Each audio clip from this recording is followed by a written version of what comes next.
So there's lots of thoughts bouncing around in my head this morning.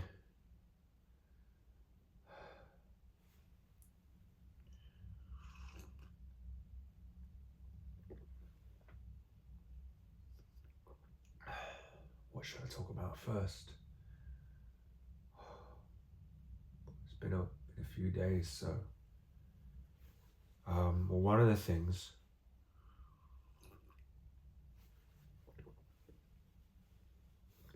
is that I've been considering age restricting two of my videos. The two most popular videos. So the one with the guy,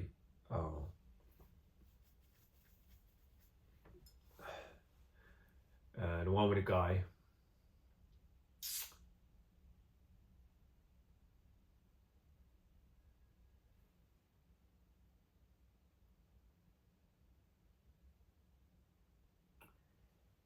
and the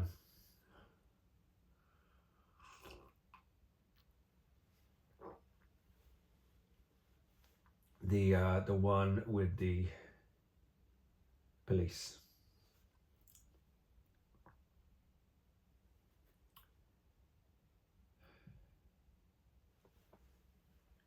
It's just not.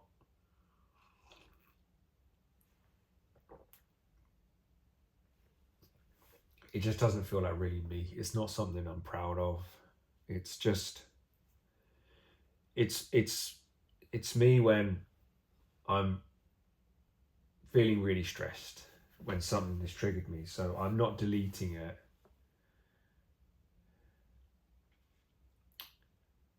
I mean, I feel like I don't want to be running away. Let me think about this a bit more.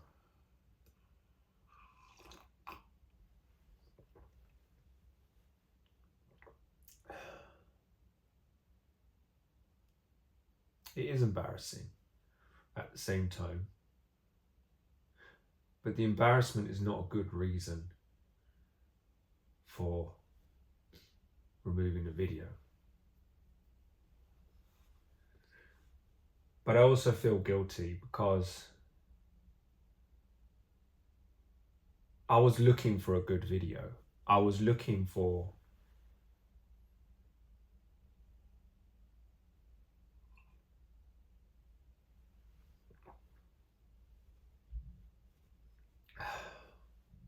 sweet revenge. Displaced anger. Taking it out on other people.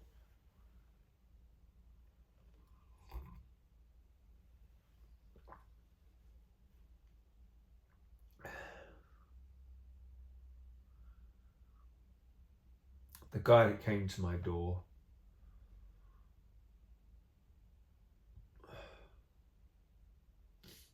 firstly, he looks a lot like my dad,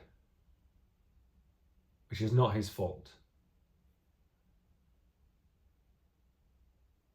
And in many ways, not my dad's fault. In fact, it isn't my dad's fault.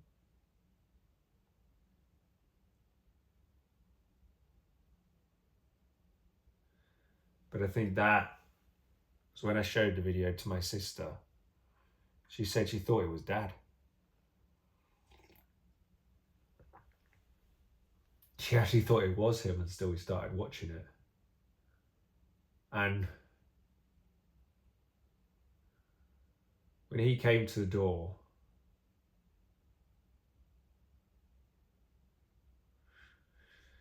and I was just really, I thought possibly it could be something important. And I think I may have been waiting for something important. Or I think I answered, no. It wasn't what happened. See, I'm bullshitting now. I'm bullshitting myself and others. So let's actually see what really happened. Sometimes it's amazing how we can automatically rewrite shit in our own mind, and I realize I've been doing that. No, he didn't. Here's the thing. He came to the door. When I heard the boom, boom, boom, boom, boom, already the PTSD was triggered.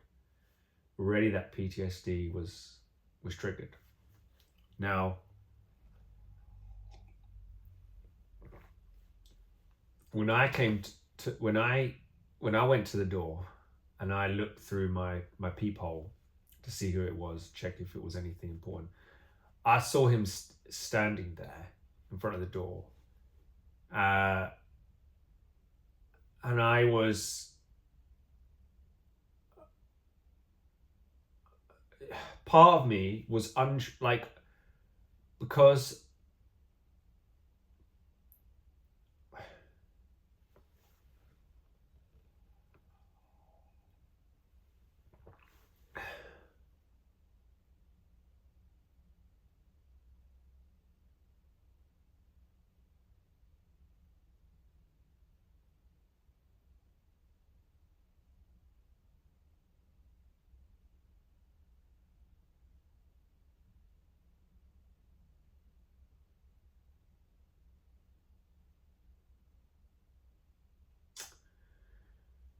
because my letterbox is taped up.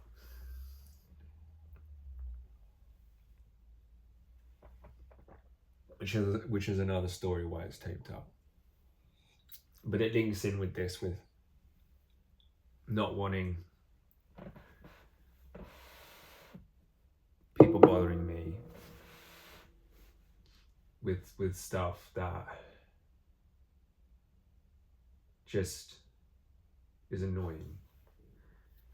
But at the same time, it also attracts attention to myself. So people ask, why is it taped up? Maybe it's just reinforcing a belief that I'm picked on. But the other thing is that when I saw him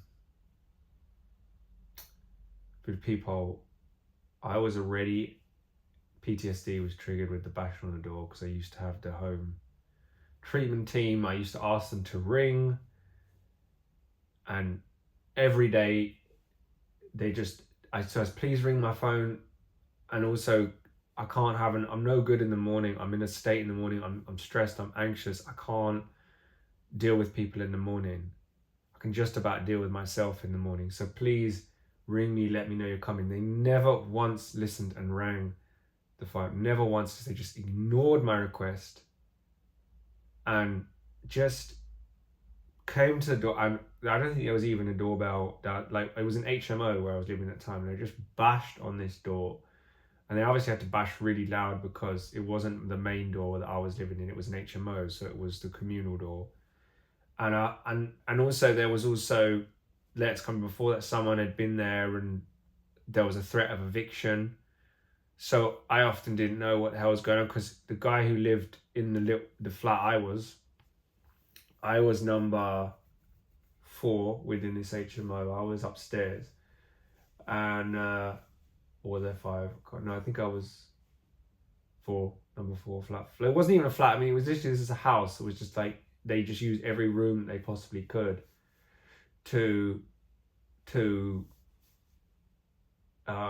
make as much money as possible. I think through the council, each place was getting, God knows, for each place they were renting, like, it was emergency accommodation, so the council's getting like 270 a week. I mean, this is in 2015, so I mean, it's ridiculous. This is what you get with such an inefficient, government, that on the one hand people say, oh, they're giving too much for nothing, but if you are gonna give social housing, at least create in a way where it's more economically efficient. Not this, the council's just gonna be ripped off by private landlords like that. People may ask, oh, why am I there? Why was I there? But I was in a mental hospital prior to that. There was serious reasons why I was there, even though I wasn't taken seriously when I was there, when I was asked, do I belong here? Because they're not used to, even though my issues were severe, they didn't probably have the experience to really see to the depth of how severe they were, because I was very good at masking it and still am very good at masking it, but now I just think I'm tired of masking it. So they yeah, they were like, do you belong here? And I wanted to get out. It was horrible there. Well, at first I wanted to get out, and then when I accepted, I thought I may stay for a long time. Once I'd accepted I was going to stay, that's when they. It's really how things work in reverse. It almost reminds me of the Shawshank Redemption when he says he doesn't give a shit anymore, and then he gets released from prison. And it was like, I mean, he wasn't there 5 days, but it was a bit like that. It was like I was in an extreme panic the first day. Like I was, and this shows you how cruel they can be in a way, because they must have known like I wasn't going to be there long, but maybe they did. They didn't have the experience, but like it was like one of the most traumatic experience, because I was there. I was in extreme anxiety. I started to think, God, what happens if this is backfired? Because I referred for me to go in there because the state I was in, and I really did think if I was going to go home, I would either harm myself very badly or actually try to kill myself, which, you know, almost 12 years later I did try to end my life. So it was like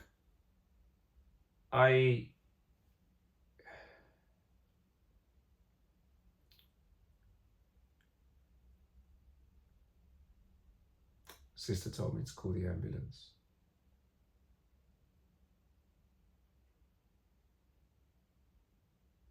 Thank you. So where was I?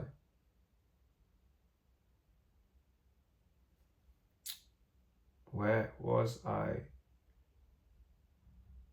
I lost my train of thought.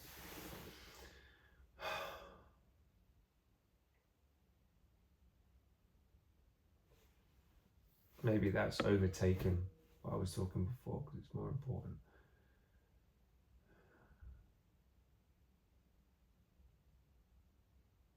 It's more significant. I didn't think anyone cared in that moment.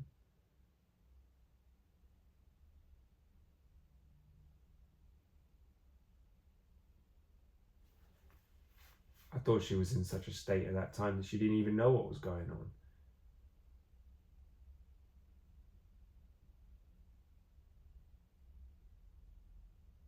I mean, I guess it's something.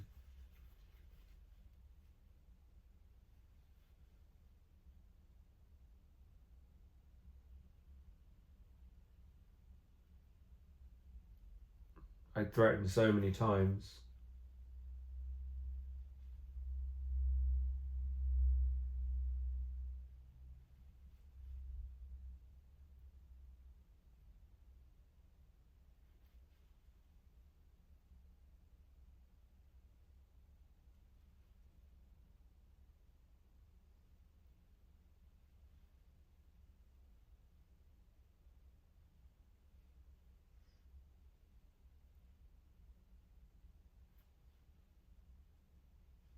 Something I threatened so many times that it's like the boy who cried wolf. And then when I finally did it, finally tried to do it, I don't even think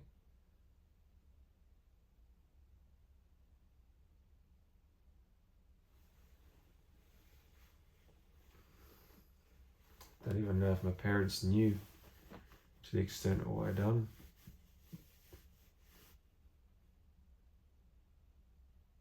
And they thought, I don't know. I don't know what they thought. You can never know what someone else is thinking at the time.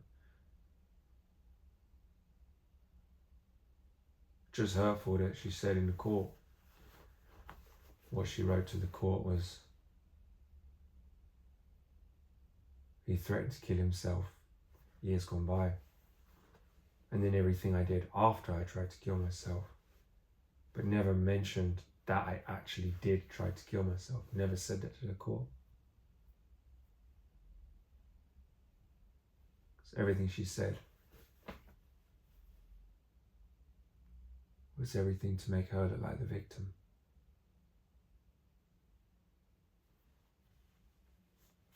Then again, everything I said to their work was to make myself look like the victim, even though they have been victims of me.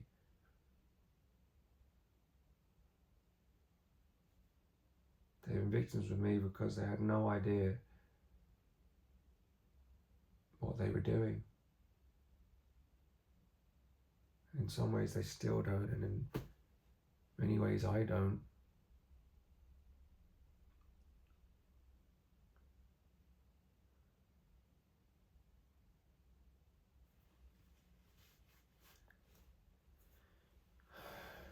I'm trying to run away from these feelings for years. And every time I try and run away from them or fight them,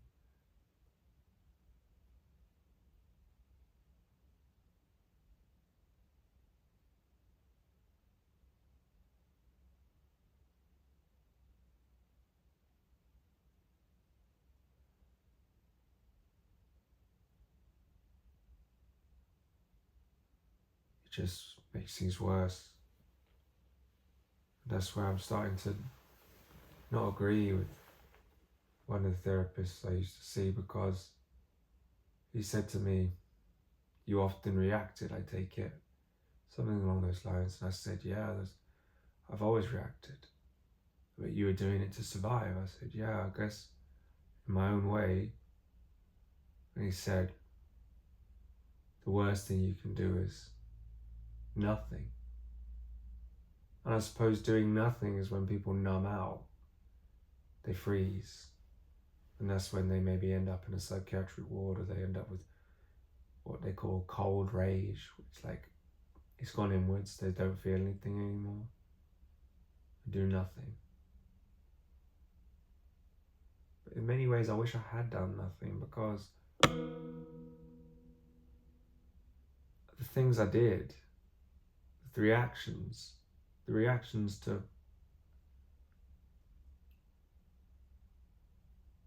what other people have said, what other people have done,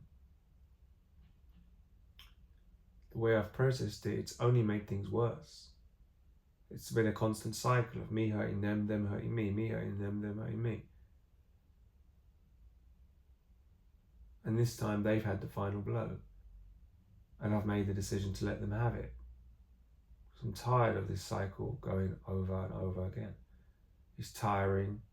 It doesn't help anyone. It's damaging my health. It's damaging their health. It's harming everyone around us. It's a negative influence on everyone.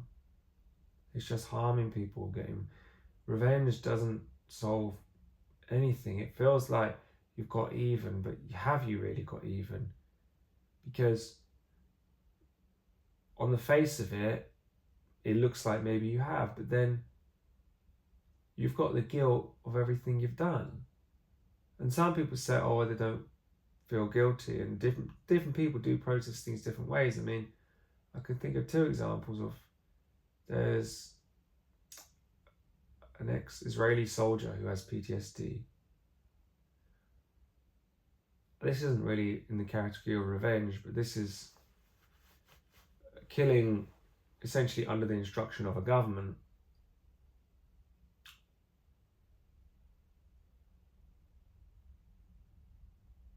And he's just lost it in the court, like in the hearing for what he's saying. He's lost it. Like he's screaming and screaming. And the mother says, I have to deal with this all the time. And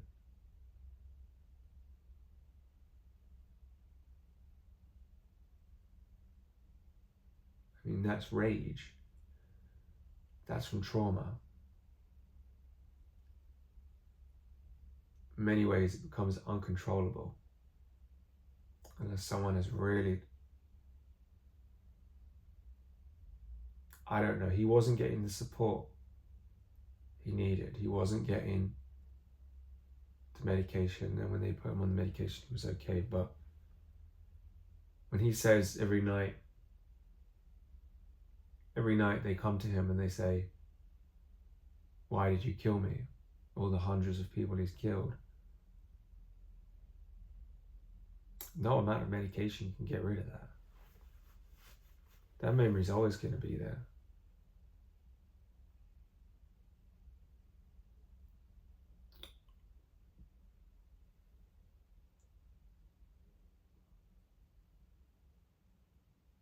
In some ways, there's a parallel between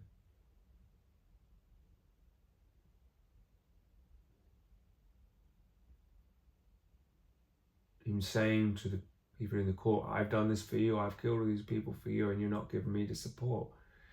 You're not giving me the support to mentally get better. But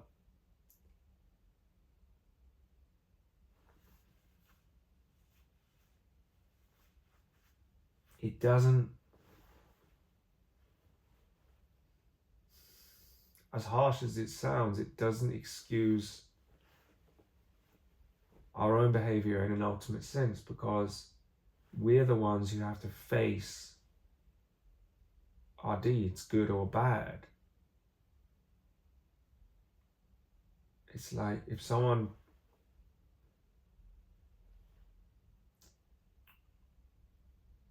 has asked you to do it, it's different from if you've chosen to do it. There's less corruption of your mind if you felt you had no choice. But there's always choices, they're just difficult ones. Many Israeli to-be soldiers go to prison because they'd rather go to prison than go to the army. And I understand that. I totally get that. Even if the prison conditions are awful, even if you're tortured, that's still better than the torture. At least that can end eventually. And you remember it. And in some ways, you probably end up feeling bad for the people that have tortured you because they have to live with that.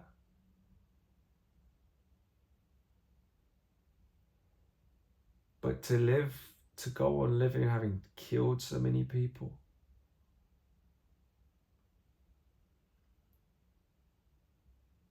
that's worse torture, to be haunted by that.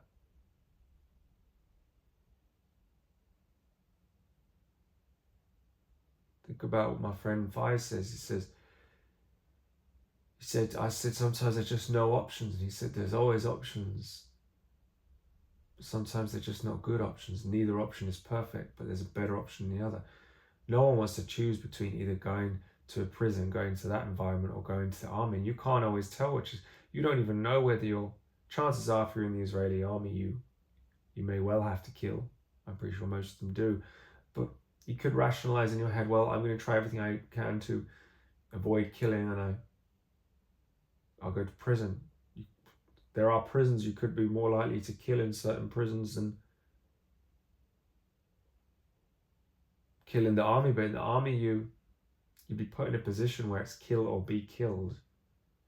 In prison, you could be put in that position as well. So this is what I mean. Neither are good choices. And I had no good, there have been times where it's less extreme, but the PTSD is still there, where I thought I had no choice.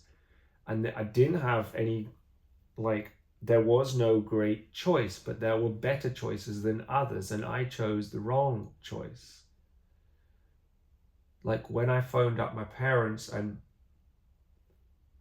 asked them if they would help me get a place with my wife, or help me so I can get a place somewhere else and then rent my place, which is, I know, rather an entitled thing to even ask. And the roots of it were really my own wants. It all started with my own greed. It all started with because I wanted more money. But big part of it, I had money, but I wasn't managing it correctly. I wasn't managing my expenses correctly. I was buying expensive food and so on, and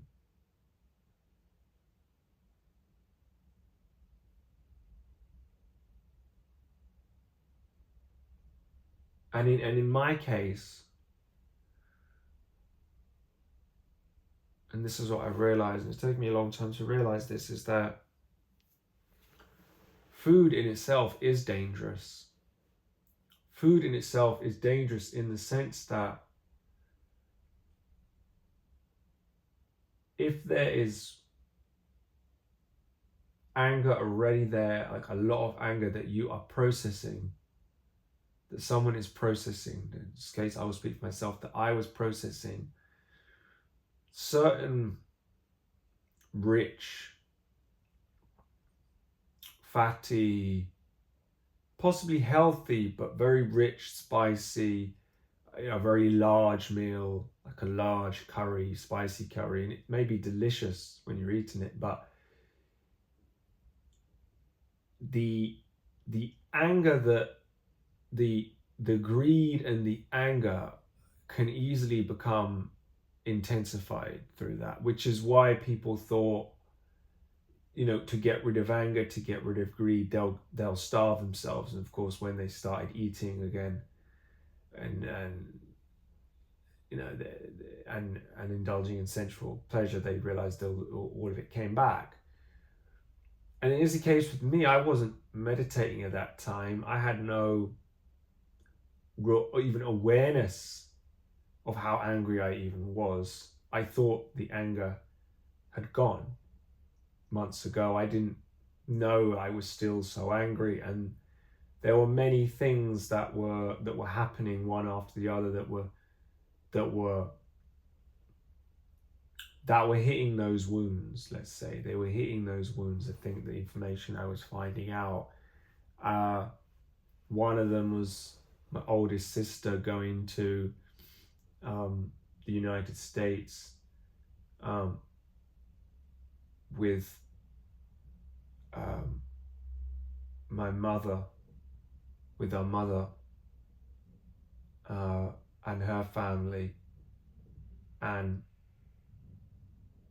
I resented it, and in many ways still do, because it's often been like my oldest sister has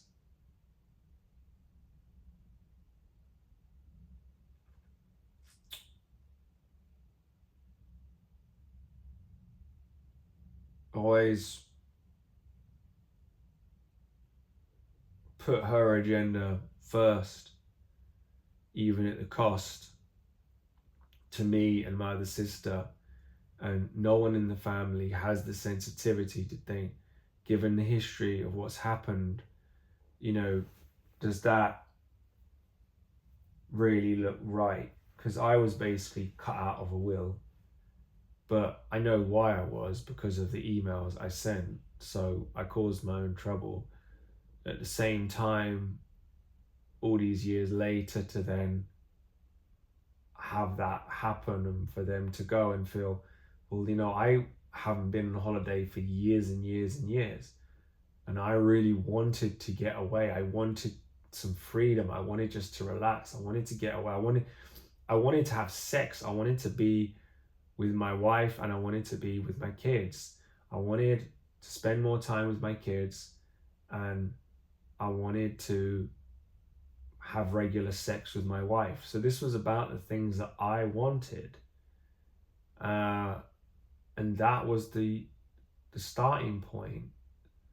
Many people would say that that wasn't the problem because you just didn't get what you want, or you were no good at accepting what you didn't want.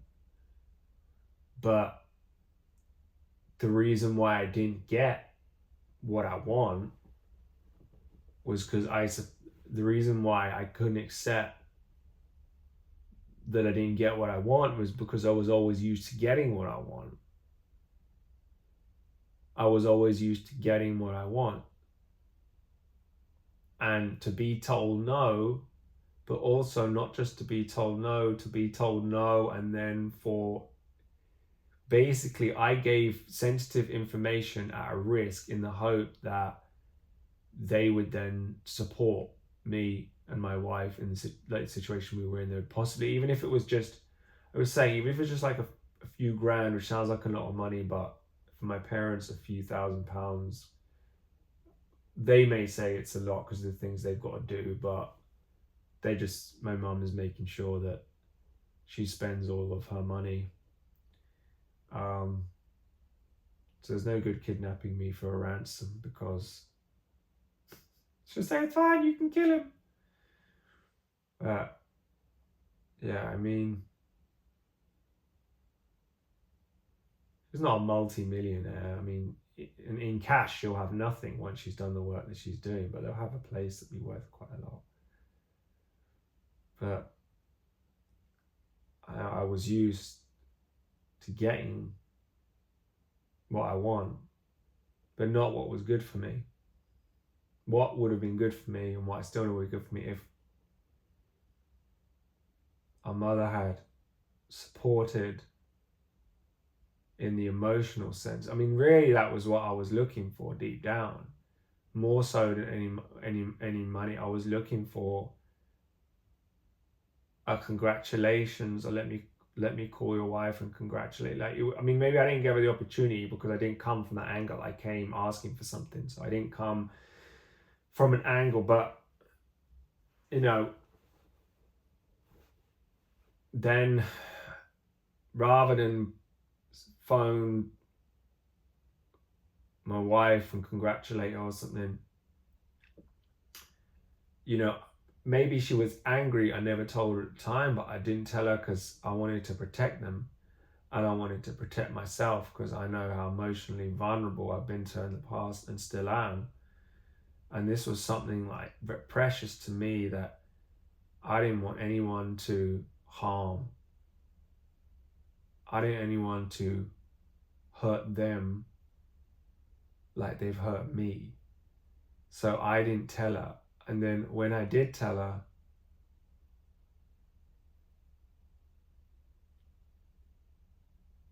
she straight away told my oldest sister. And when she did that, I was so hurt, especially because when I asked, I was trying to speak to her because I could sense that maybe she may go and do that. And I was so hurt that, oh no, what have I done? I've given information that I didn't even want her to have.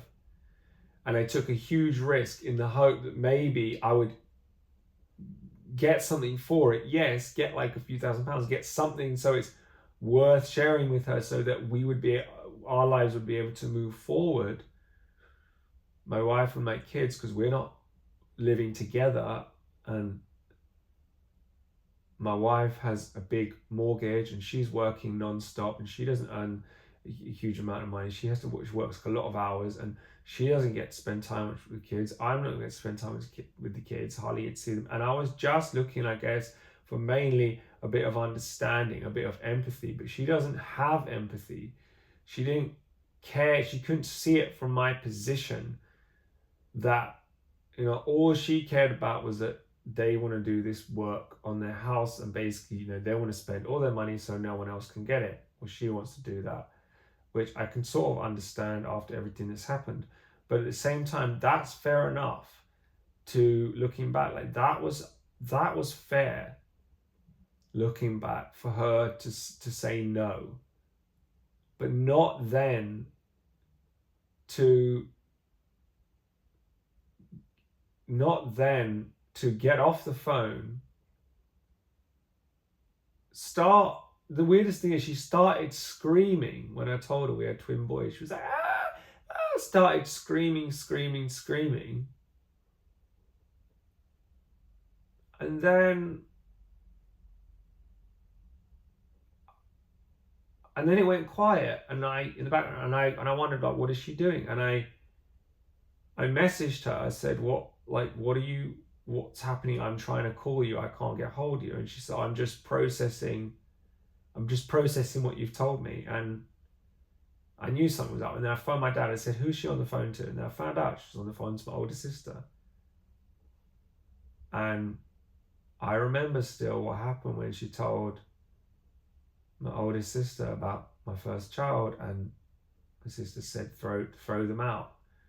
My girlfriend was staying with me at the time, throw them out and give them 50 quid, you know. She was bitter. I don't know if maybe she'd had miscarriage, but even so, there's a difference between saying something to someone. You know, I'd said nasty things to her as well, but there's a difference between that and then actually blackmailing someone to say you've got to throw them out. So no wonder why, you know, I was tempted to blackmail them, just repeating the same patterns.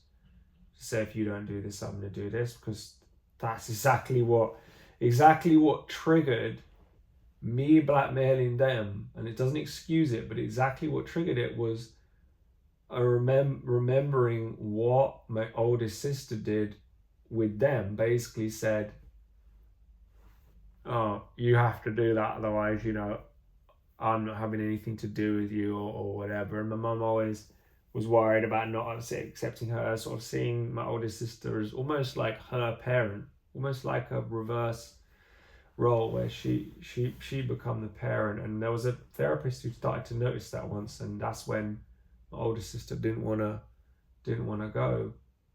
But I mean, this was it. It was, didn't want to go to the family therapy. It was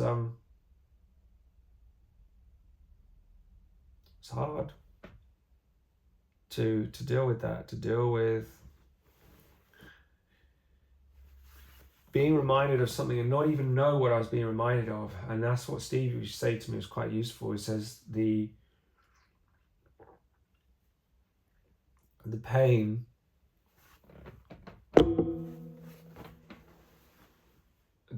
is the hurt, the pain that is there before the anger, before the rage. But most people don't notice that hurt. And the last thing I ever wanted to do was accept that someone had hurt me. Because anytime I've ever told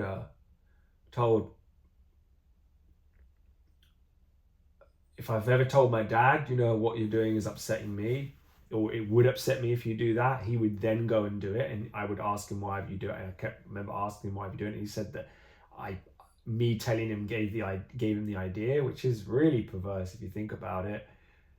Like, it's using someone's vulnerability against you. They've specifically asked you not to do something, and then you've gone ahead and done it, and then the reason that you've given for why you've done it is that I've given them the idea, which is like,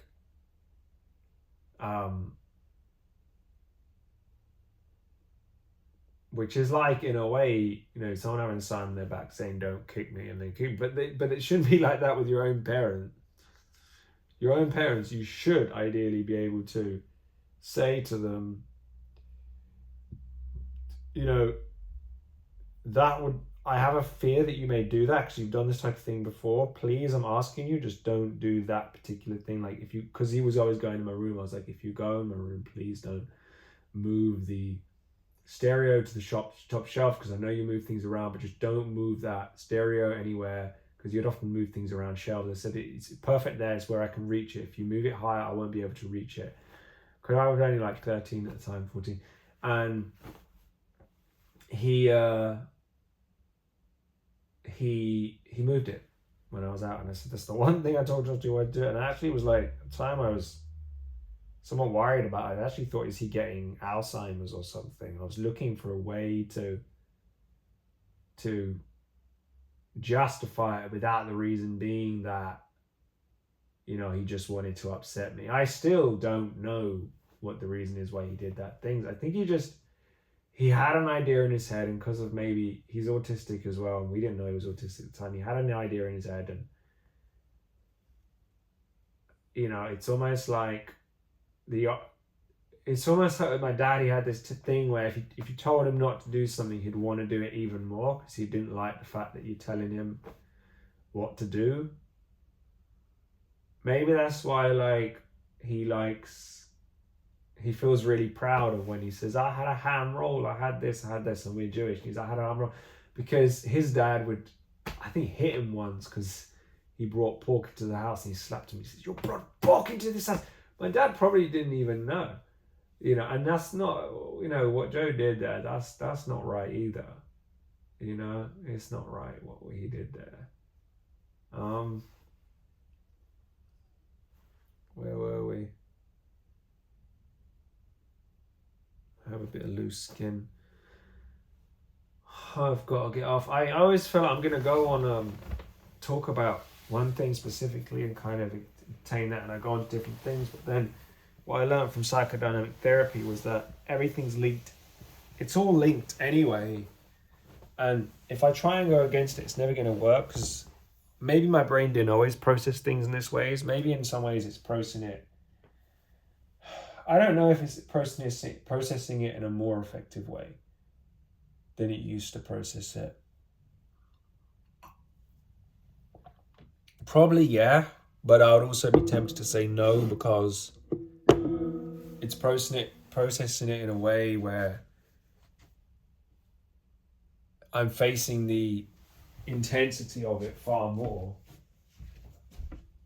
which is in some ways more painful in the short term.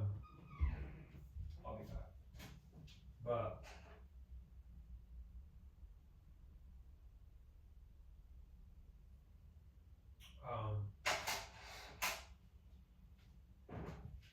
it's more painful in the short term because of this intense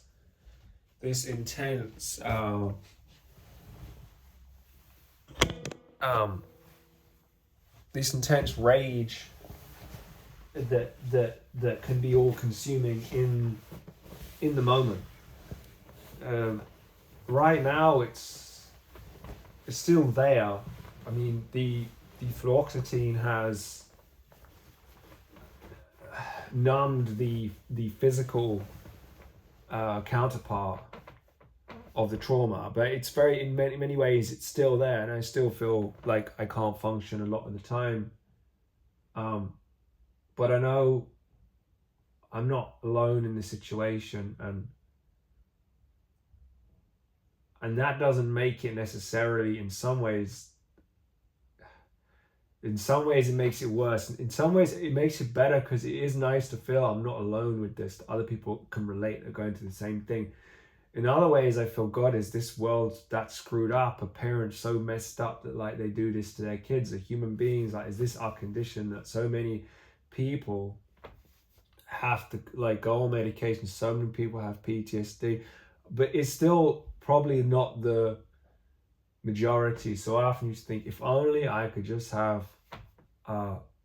different parents or whatever. But these are the parents I've got, and in some ways I believe that these are the parents that I chose to learn whatever lessons that I need to learn. I saw that on a clip, and maybe that's partly a cope to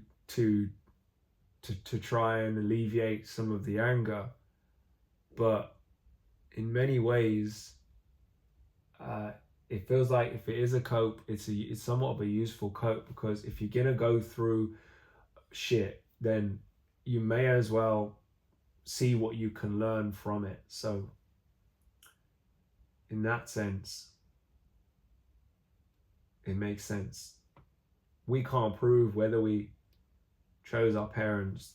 There's no way, really. It's unlikely that most of us could ever prove that that there was a previous life and that we chose our parents, but in many ways it feels like our parents feel so familiar to us that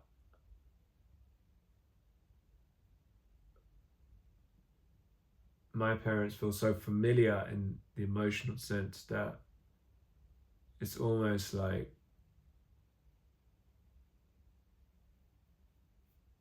you know, I've met them before, you could say. I don't know how I feel about that, but in some ways there are people I meet and it feels like I've met them before. I feel like I may have met my wife in a previous life. I feel like I just see certain essences from certain people I used to know within other people, within our kids. I see certain essences of them with people I used to know and people I still know.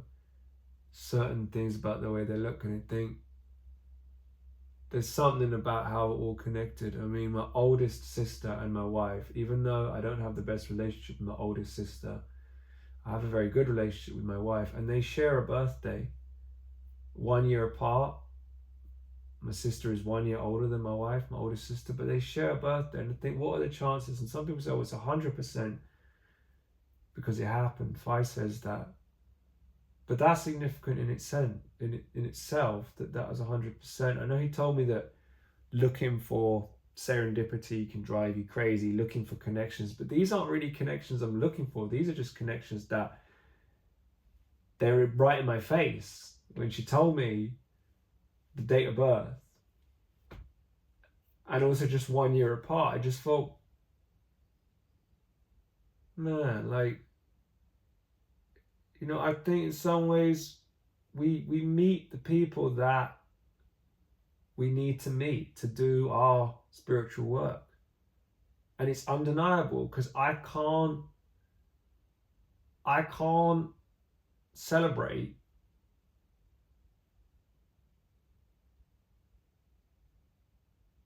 like I was reminded of my sister's birthday, and I wished her happy birthday last year, and I didn't know it was, I'd forgotten it was her birthday, and I didn't actually say how happy birthday. I said other things about apologizing for things, and she was like, well, we've seen this before, blah blah blah. She was kind of there, and she said, it is my birthday, I take it that's why you're messaging me. And in that moment, that wasn't why I was messaging her, but unconsciously I was reminded of her because it was my wife's birthday, and somewhere in my brain I knew they share a birthday, but in that moment I didn't say happy birthday because my mind was completely, in a way, in some ways, it was just, it's my wife's birthday and I'm not there with her. I don't think I was there with my wife on her birthday. I don't know why. I mean, there's so much stress going on. Maybe I just wasn't there. And there was also once I wasn't there for my daughter's birthday as well. And I still feel bad about that. I still regret that. And it's her birthday coming up in October. And it's my wife's birthday on the end of August. It's my sister's birthday, and I want to be there on her birthday. I don't want to not see her on her birthday. With my birthday, I'm happy for people to do whatever they want. I'm not going to say what someone should do or not on my own birthday. But I want to be there on my wife's birthday.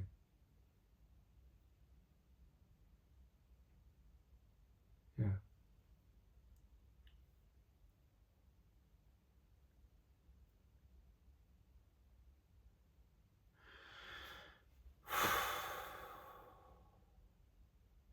"50 minutes, exactly the length my therapy sessions used to be."